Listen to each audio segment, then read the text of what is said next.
A Fox News alert, the world's leading sponsor, Iran, celebrating their attack towards Israel despite 99% of their drones and missiles being shot down before even getting to the Israeli border. Our next guest fled Iran as a child. Ellie Cohanim served as a special envoy to the State Department under Donald Trump, and she joins us now. Ellie, it's really jarring to see people celebrating in the streets of Iran.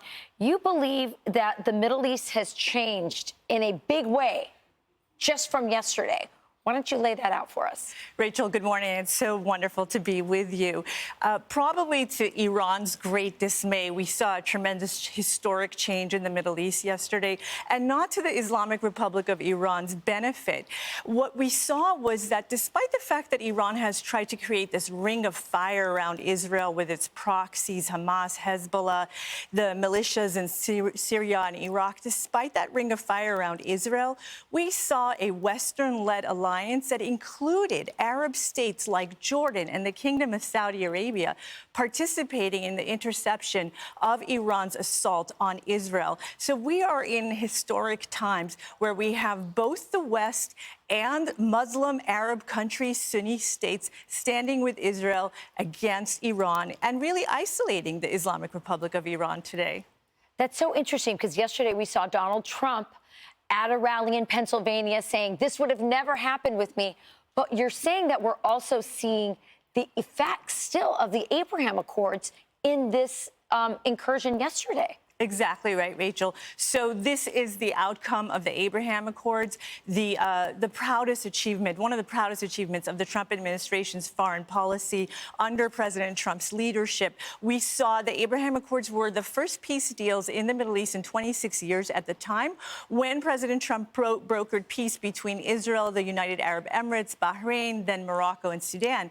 And so today what we're seeing is that not only those countries are still standing side by side with Israel, but even we're hearing reports of the Kingdom of Saudi Arabia has participated in some way in this interception yesterday. We know that some of the assault from Iran's activities came from Yemen and Syria and Iraq. And so, again, you have the Sunni Gulf Arab countries coming to the defense of Israel. Historic times, and truly in thanks to President Trump's leadership and the Abraham Accords peace deals. Yeah, it really shows a big difference in the way these two leaders, at this very critical time, by the way, politically for the United States, how they handled foreign policy. So one, a peacetime president putting together accords and negotiations in order to keep the peace, and another one who's just sort of managing and funding wars throughout his presidency.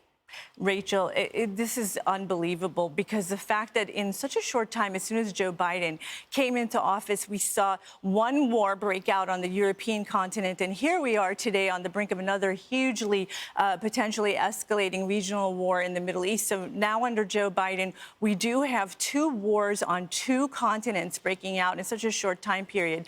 And as you said, you can contrast that with the Trump administration not that long ago, where we had peace prevail around the world. And I would tell you, Rachel, that Joe Biden has been telegraphing weakness from the day that he came into office. Specifically in terms of Iran, he came into office, he delisted the Houthis off the foreign terror organization list. Right. He stopped enforcing the Trump administration's sanctions against Iran, the oil sanctions, and allows our lead adversary, China, to buy Iranian oil, thereby strengthening both the Chinese and the Iranians. So all of And he gave the money for the hostages as well. So they're directly funding them in addition to that. Exactly right. And so all of these failed Iran policies by Joe Biden has led us to where we are today. Yeah. What I'm hopeful, though, is that I believe in the Israelis and their capabilities. I know that they're considering right now what their options are. And I know that they take this assault from Israel seriously. So I hope that Joe Biden will do the right thing, continue to stand by Israel and members of Congress as well. We're hoping they'll pass the Israel aid bill as soon as possible. Yeah. All the while, China licking their chops, eyeing up Taiwan and hoping we get tied up in something else. Really great having you, Ellie. We hope to have you back soon. Thank you, Rachel. Great to be with you. Great insight. Interesting stuff on the Abraham Accords still holding up.